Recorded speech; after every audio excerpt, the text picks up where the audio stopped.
శ్రీ గురుభ్యో నమః. మద్గురుదేవులు చినరామచంద్రయ్యార్లు వారి పాదపద్మములకు నమస్కరించుకుంటూ, శ్రీ సత్యానంద సత్యమయ్యార్లు వారికి నమస్కరించుకొని, శ్రీమద్భాగవత కృష్ణదేశకేంద్రుల వారు రచింపబడిన శక్తిద్వయ నిరాసకంబైన శుద్ధ నిర్గుణ తత్వ కందార్థ దరువుల నుండి 7వ అధ్యాయము మతాల లక్షణం నుండి 3వ కందార్థం క్రమసంఖ్య 108.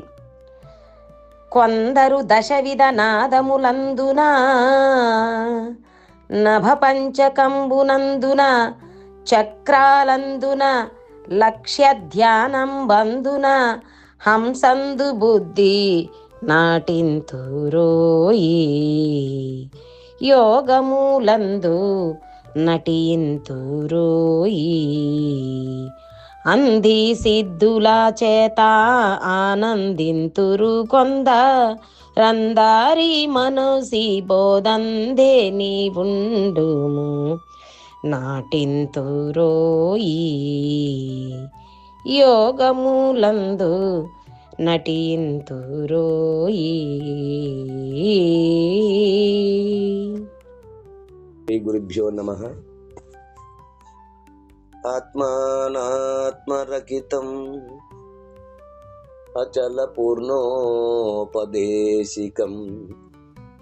శ్రీ నిశ్చలానంద నారాయణ గురోర్శిష్యం శ్రీశైల వంశాంబుధిరేవ జాతం శ్రీ పరమానంద శంకరేంద్రం గురుం భజామి. మద్గురుదేవులు శ్రీ శ్రీ పరమానంద శంకర నారాయణ స్వామి వారి పాదపద్మములకు నమస్కరించుకుంటూ, శ్రీమద్భాగవత కృష్ణదేశకేంద్ర ప్రభువులచే విరచితంబైన శక్తిద్వయ నిరాసకంబైన శుద్ధ నిర్గుణ తత్వ కందార్థ దరువులు 7వ అధ్యాయము మతాల లక్షణము నుండి ఈరోజు మనము 3వ కందార్థాన్ని విచారించుకుంటున్నాము. అంటే క్రమసంఖ్య 108. మనము క్రిందటి కందార్థములో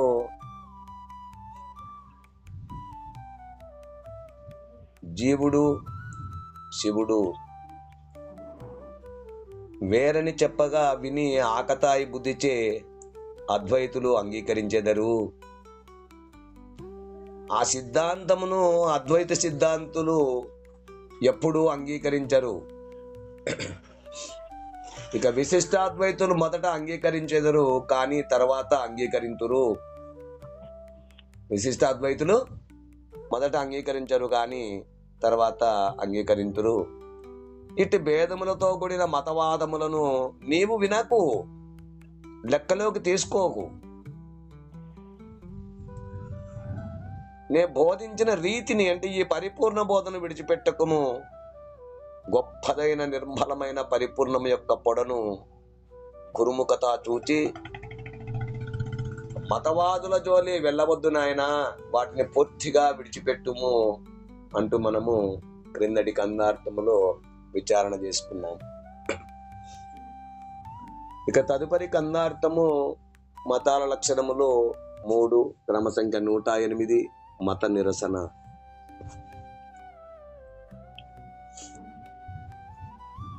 కొందరు దశవిధనాథములందున నభ పంచకంభునందున చక్రాలందున లక్ష్య ధ్యానం బంధున హంసందు బుద్ధి నాటింతురోయి యోగములందు నటింతురోయి అంది సిద్ధుల చాతనానందింతురు కొందరందారి మనుషి బోధందే నీవుండుము నాటింతురోయి యోగములందు నటింతురోయి. శిష్య, గురుదేవ, కొందరు, ఇక్కడ కొందరు అనగా ఇతర మతస్థులు అని అర్థము. కొందరు అనగా ఇతర మతస్థులు అని అర్థం. ఎందుకంటే పై కందార్థముల మనము విచారించుకున్నాము. అద్వైతులు అని, ద్వైతులు అని, విశిష్టాద్వైతులు అని, ఆ విధముగా ఇంకా 6వ కందార్థంలో షట్ మతముల వారులు అని 106లో షట్ మతములను గురించి అక్కడ అద్వైతులు, విశిష్టాద్వైతులు, మరి ఈ విధమైనటువంటివని ద్వైతులు, విశిష్టాద్వైతులు మనము పై కందార్థమునందు ఏ విధంగా విచారించుకున్నామో అట్లుగానే ఇక్కడ కూడా కొందరు అనగా ఇతర మతస్థులు. ఆ ఇతర మతస్థులు దశవిధనాదములందునా, దశవిధనాదములు అనగా భద్రాద్రి శతకములో చూడవచ్చును అవి ఏవి అని. అందులో దశవిధనాదములు ఏవి అంటే దాంట్లో బాగా క్లుప్తంగా ఉంటాయి కనుక అందులో విచారించి చూసుకోవచ్చు. ఆ దశవిధనాదములు అన్ని అంటే 10 నాదములు. ఆ 10 ఏది అనగా ఒకటి జలధి ఘోష. మనము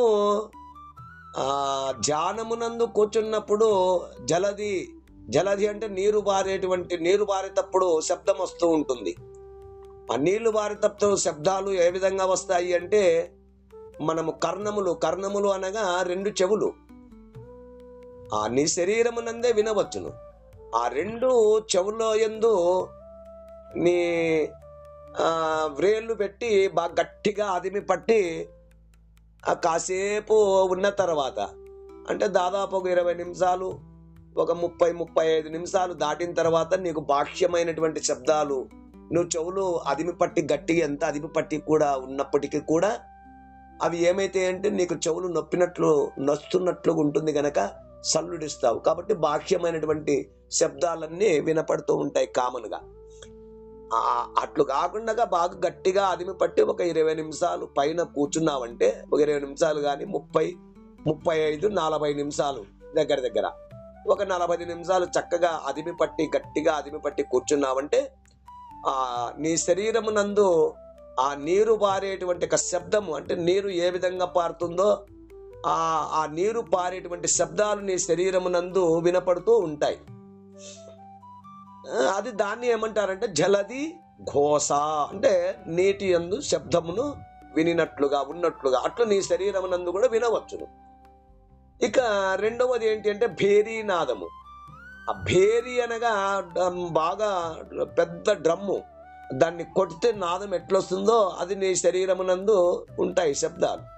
ఇంకా చినీ నాదముని, ఇంకా మృదంగానాదము, ఘంటానాదము, కాహలానాదము, కింకిణీ నాదము, వేణునాదము అని, భ్రమరనాదము అని, ప్రణవనాదములు అంటూ ఈ విధమైనటువంటివి 10 నాదములు. ఈ 10 నాదములను కూడా నీ శరీరమునందే ఒక్కొక్క నాదమును ఒక్కొక్క చోటను వినవచ్చును. చెవులు రంధ్రములు 2 బిగించినప్పుడు అక్కడ ఒక శబ్దం వస్తుంది. నాసిక రంధ్రములు 2 బిగించుకొని ఉన్నప్పుడేమో మరి ఇంకొక శబ్దం వస్తుంది. నాసికములో నుంచి ఇడా పింగళ అనేటువంటి 2 రంధ్రములు ఏవైతే ఉన్నాయో ఇడా నాడి నుంచి నువ్వు శ్వాసను లోపలికి తీసుకొని అలా ఒక 10 సార్లు తీసుకొని ఆ 10 సార్లు బాగా లోపలికి గట్టిగా పీల్చుకొని, అంటే దాదాపు 12 అంగుళాలు లేక ఆ విధమైనటువంటి 12 అంగుళాలు లోపలికి తీసుకొని 8 అంగుళాలు బయటికి ఉంచి 4 అంగుళాలు ఆ విధంగా మొట్టమొదటి క్రమ పద్ధతిగా ఆ విధంగా ఒక్కొక్క అంగుళము ఆ విధంగా ఉంచుకొని ఉన్నప్పుడు ఆ విధమైనటువంటి అదంతా ఆ శ్వాస లోపల ఉన్నదంతా కూడా ఏమవుతుంది అంటే ఆ భేరీనాదము అలాంటివి నీకు వినపడుతూ ఉంటాయి. చినీనాదము అంటే మన చెవుల పైన నరాలు ఉంటాయి, అంటే తనకలు అంటాం. ఇవి కడతలు అని ఇంకా ఏమేమో అంటుంటాం మన కడతలు అని. ఈ కడతల పైన నరాలు ఉంటాయి. ఆ నరాల్లో చిని నాదము వినపడుతూ ఉంటుంది. ఇంకా మృదంగనాదము, ఇంకా ఘంటానాదము, ఇటువంటివన్నీ మన శరీరమునందే వినవచ్చును. ఆ సరైన తీరు గురుమూర్తి ద్వారా కూర్చొని అవి తెలుసుకుని ఉన్నటువంటి వారికి ఆ గురుమూర్తి ద్వారా తెలుసుకొని గురుమూర్తి ద్వారా కొద్ది రోజులు ఆ ప్రయాణం చేసిన వారికి అటువంటి సాధనలు చేసిన ఇవి ప్రమాదం, చాలా ప్రమాదకరమైనటువంటి శరీరానికి. కనుక గురుమూర్తి ద్వారా నేర్చుకోవాలి. అది కూడా ఎప్పుడు నేర్చుకోవాలి అంటే 25 సంవత్సరాల వయసు లోపల ఉంటే కొంతవరకు నేర్చుకోవడానికి అవకాశం. 40 సంవత్సరాలు వచ్చిన తర్వాతనో లేక 50 సంవత్సరాలు వచ్చిన తర్వాతనో అయితే ఏమవుతుందంటే అటువంటివి చేసేటప్పుడు ఆరోగ్యాలు కూడా, అవయవాలు కూడా దెబ్బతినే అవకాశాలు ఉంటాయి. కాబట్టి 25 సంవత్సరాల లోపల గురుమూర్తి ద్వారా అలాంటివన్నీ కొన్ని చేస్తే తెలియబడుతుంది ఈ పద్ధతిగా. ఇంకా కొందరు నవ పంచకంబునందున, మరికొందరు ఆకాశ పంచకమునందు. నభము అంటే ఆకాశం, కాబట్టి ఆకాశ పంచకమునందు మనసు పెట్టెదరు. ఇంకా కొందరు చక్రాలందున, కొందరు చక్రములందు, ఇంకా కొందరు లక్ష్య ధ్యానం బందున, మరికొందరు లక్ష్యము ఉంచి ఒక దానిపై లక్ష్యం పెట్టి దాని మీద ధ్యానం చేస్తూ ఉంటారు. అయితే ఈ లక్ష్యములు, ఈ చక్రాలు, తర్వాత లక్ష్య ధ్యానము అనగా ఈ లక్ష్యములు 3 లక్ష్యాలు. ఆ 3 విధములు అవి ఏంటి అంటే, 1 అంతర్లక్ష్యం అనియు, 2 బాహ్య లక్ష్యం అనియు, 3 మధ్య లక్ష్యము అనియు 3 విధములు. మరి ఈ మధ్య లక్ష్యమునందు మనస్సు ఉంచుదురు. ఇంకా కొందరు హంసందు బుద్ధు నాటింతురోయి, మరికొందరు హంసను నడిపించి ధ్యానాది ముద్రలచే ఆ తారక దర్శనము చేస్తూ ఉంటారు. కొందరు కూడా ఈ విధంగా చేస్తూ ఉంటారు. అయితే యోగములందు నటింతురోయి, ఇక యోగములు, హఠయోగాది యోగములు చేసి సిద్ధులు పొంది ఇంకా కొందరు ఆనందిస్తూ ఉంటారు. అట్లుగా హంది సిద్ధుల చేతన ఆనందింతురు.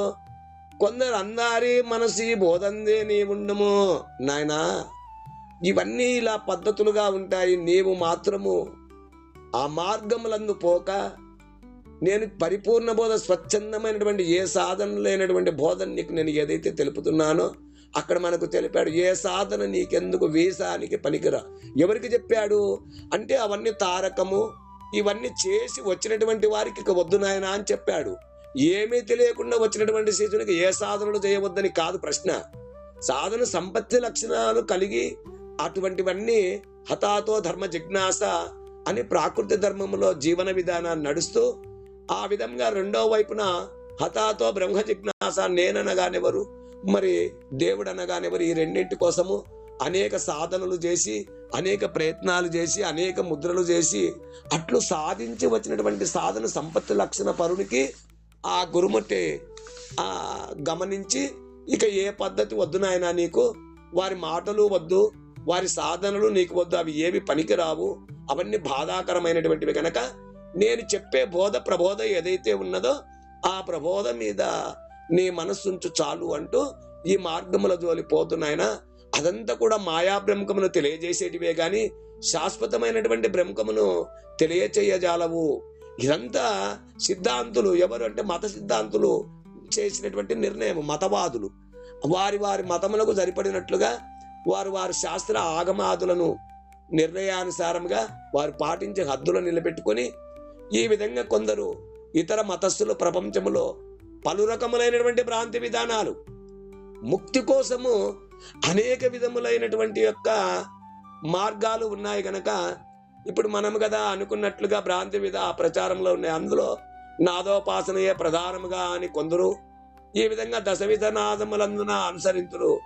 ఆ చినీనాదమని, చించినీనాదమని, కంఠానాదము అని, మృదంగానాదము అని, మేఘానాదము, శంఖానాదము, ఇంకా వీణానాదము, తాళానాదము, వేణునాదము, భేరీనాదము, ఈ విధముగా మరి వారు నాదములు ఇవే గొప్పవి, ఇదే బ్రహ్మము అని ఆ శరీరమునందు అటువంటి సాధనలు చేసి, ఇంత నేను ఈ శబ్దాలను విన్నాను కనుక ఇదే బ్రహ్మము, శబ్దం బ్రహ్మము కనుక ఇదే బ్రహ్మము అని వారు సంతోషిస్తూ ఆనందిస్తూ ఉంటారు.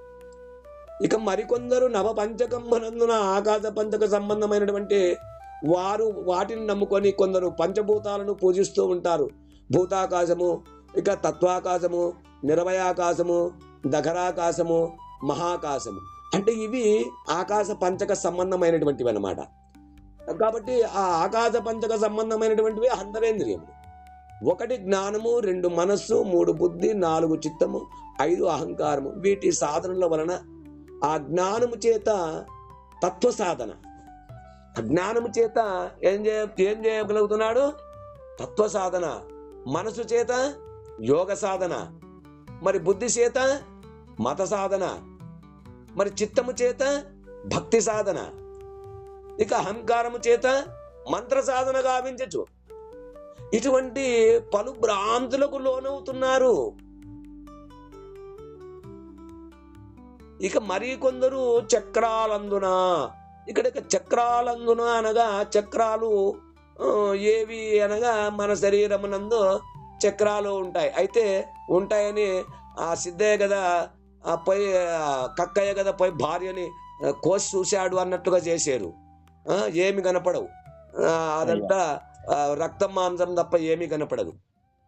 అయితే ఇక్కడ ఆధార చక్రమనియు, స్వాదిష్టానమనియు, మణిపూరకానియు, అనాహతానియు, విసిద్ధానియు, ఆజ్ఞేయతానియు, సహస్రారము అనియు 7 చక్రములు. ఇక 8వ చక్రము కర్మచక్రము అనియు, ఇక 9వ చక్రము కాలచక్రము అనియు, ఈ విధముగా మరి చక్రాలు అంటే ఆధార, స్వాదిష్టాన, మణిపూరక, అనాగత, విశుద్ధ, ఆగ్నేయ, సహస్రార, కర్మచక్రము, కాలచక్రము అనేటువంటి చక్రాలు. ఈ చక్ర భేదనముచే యోగ ప్రక్రియ ద్వారా కొందరు యోగులు ఆ చక్ర ప్రక్రియ ద్వారా ఆ ఆధార చక్రమును మొదలుకొని ఆ లక్ష్యం ఉంచుతుంటారు. ఆధార చక్రములో మొదట ఏం జరుగుతుంది, అక్కడ ఎంత జపం జరుగుతుంది, అక్కడ వాహనం ఏంటి, మరి అక్కడ శక్తి అధిదేవత ఎవరు, నాకు ఏ విధంగా నేను దాన్ని తెలుసుకోవాలా అధిదేవతని, అప్పుడు ఆ అధిదేవతని నేను ఏ విధంగా వశపరచుకోవాలంటే నా వశం చేసుకోవాలి అనేటువంటిది ఈ విధమైనటువంటి అంతర్లక్ష్యం అనగా లోచూపు. ఆ అంతర్లక్ష్యంచే లోచూపుతే చూస్తూ ఉంటారు. ఇక బాహ్య లక్ష్యము అంటే బయటి చూపు అనగా వెలిచూపు. వేమన అంటాడు, బయటి చూపు కంటే వెలిచూపు చూడరా అంటూ పద్యం కూడా ఉంది. సరే, దాంతోనే ఇప్పుడు ఆ బాహ్య లక్ష్యం పైకి అనగా వెలిచూపు. ఇక మధ్య లక్ష్యం అనగా ఆ మధ్య లక్ష్యం అంటే హంస. ఆ హంస యందు బుద్ధి పెట్టి ఆ యోగ సాధనలు చేస్తూ ఉంటారు. హంస అనగానే ఏంటి అంటే మనకు అందరికి తెలిసిన విషయమే. సో హమ్ అని ఈ శ్వాసలు అంటే జీవహంసలు అన్నమాట. ఈ జీవహంసలు ఈ సో హమ్ అనేటువంటి శోకం ద్వారా ఈ నాసికా రంధ్రముల నుండి మరి అది రోజుకు మామూలుగా అయితే 3000 ఆ విధంగా జరుగుతుంది. అయితే ఇక్కడ సూర్యోదయం నుండి సూర్యోదయం వరకు 21,600 మరి జీవహంసలు జరుగుతున్నాయి. మొత్తము ఆ జీవహంసలు ఎన్ని, సూర్యోదయం నుండి మళ్ళీ సూర్యోదయం వరకు 21,600 జీవహంసలు జరిగితే మరి దైవహంసలు 3,400. ఇలాగున హంస గమనము సాధించి ఇంకా కొందరు నాదబిందు కళానుభవమును సాధించవలనని ఈ విధంగా ప్రయత్నం చేస్తూ ఆ అంతర్లక్ష్యంపై, ఇంకా కొందరు బాహ్య లక్ష్యంపై, ఇంకా కొందరు మధ్య లక్ష్యంపై అనేటువంటి 3 ద్వారా అదృక్సాధన చేస్తూ ఉంటారు. అదృక్సాధన చే అనేక సాధనలు చే కష్టపడుతూ ఉంటారు. కాబట్టి కొందరు జీవహంసలనియు, ఇంకా కొందరు దైవహంసలుగా మార్చి ఆ జీవహంసలను కూడా దైవహంసలుగా మార్చి ఆ ప్రత్యేగాత్మను పరమాత్మగా భావించి ఆ హంస భావము పొందుతూ ఉంటారు. ఇంకా మరికొందరు ఇక యోగములు అంటే మనము ఇప్పుడు అందరికీ తెలిసిన విషయమే. యోగములు అంటే ఆ యోగములందు నటింతురు అంటే ఏంటి అంటే అష్టాంగ యోగములు. ఈ అష్టాంగ యోగములు అనగానే ఏమిటి అంటే యమ, నియమము, ఆసనము, ప్రాణాయామము, ప్రత్యాహారము, ధ్యానము, ధారణ, సమాధి అటువంటి వీటిని అష్టాంగ యోగములు అని చెబుతారన్నమాట. అయితే ఈ అష్టాంగ యోగములు ఇవే కాక ఇంకా కూడా మంత్రయోగము, లయయోగము, హఠయోగము, రాజయోగము ఈ విధముగా అయమానియమాది అష్టాంగ యోగములను అభ్యసించి ఇక మంత్రలయ హఠయోగముల ద్వారా రాజయోగమును సాధించుతూ ఉంటారు. ఇవిగాక ఇంకా అందే సిద్ధుల చేతన ఆనందింతురు. సిద్ధులు అనగానే ఏంటి అంటే ఇవి కూడా అనిమాది సిద్ధులు. అనిమ, మహిమ, గరిమ, లగిమ, ప్రాప్తి, ప్రాకమ్యము, ఈసత్వము, వసిత్వము అన్నటువంటివి ఇవి కూడా ఈ విధముగా అష్టసిద్ధులు. ఈ విధముగా సిద్ధింపజేసుకొని వాటి యందు కలిగినటువంటి యొక్క మహత్తులచే ఈ ప్రాపంచిక సౌఖ్యములను అనుభవించుతూ ఉంటారు కొందరు. వారి చేత విద్యలను ప్రకాశింపజేసి వారి చేత ఆ యొక్క ధన ఆశ కోసమో ఇంకా ఇంకా వగైరా ఎన్నేమి ఆ ప్రాపంచిక సౌఖ్యములను పొందుతూ ఇంతకంటే ఆనందము లేదు, ఇంతకంటే సుఖము లేదు అంటూ ఆ మహత్తులను చూపుతూ సంపాదించుకొని ఆ మహత్తులను చూపించుతూ ఆ ప్రజల ముందర ప్రతాపాలు చేస్తూ ఆ విధమైనటువంటి జీవన విధానాన్ని గడుపుతూ ఉంటారు.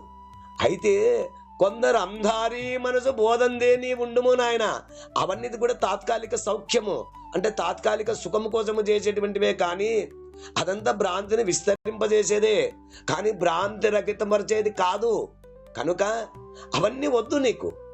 ఈ విధముగా భిన్నాభిన్న లక్ష్యములతో ఆ మార్గములతో నీవు కృషి చేయ వారితో కలిసిమెలిసి వారిలో ఆ భ్రాంతులలో నీవు ఉండకు, ఆ భ్రాంతులు నువ్వు పడకు.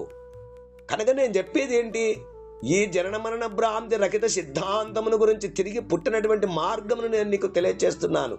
కనుక నేను చెప్పే ప్రబోధ ఏదైతే ఈ జన్మ రాకిత్యం కోసమైతే నేను ఇంతగా నేను తెలియచేస్తూ ఉన్నానో, ఆ జనన మరణ భ్రాంతి రహిత స్థితిని నువ్వు చెందేటందుకు నే బోధించిన క్రమ పద్ధతిలో ఈ బోధ యందు, ఏ బోధ అంటే నేను చెప్పేటువంటి స్వచ్ఛందమైనటువంటి పరిపూర్ణ బోధ యందు సర్వభ్రాంతిని రహితపరిచేటువంటి స్థితిని కలిగించేటువంటి పరిపూర్ణ బోధ గనక ఇటువంటి పరిపూర్ణ భావమందే నీవు కృషి చేస్తూ ఉంటే నీవు తిరిగి పుట్టవు అంటూ మనకు ఈ కందార్థము ద్వారా మనకు భావనను అందిస్తున్నారు. ఈ కందార్థ భావాన్ని మీరు కూడా అందుకొని ఉంటారని కోరుకుంటూ, ఇంకా ఈ కందార్థ భావాన్ని తమ తమ గురువుల ద్వారా విచారించి తెలుసుకుంటారని కోరుకుంటున్నాను. జై గురుదేవ. జై గురుదేవ. జై గురుదేవ. జై గురుదేవ. జై గురుదేవ.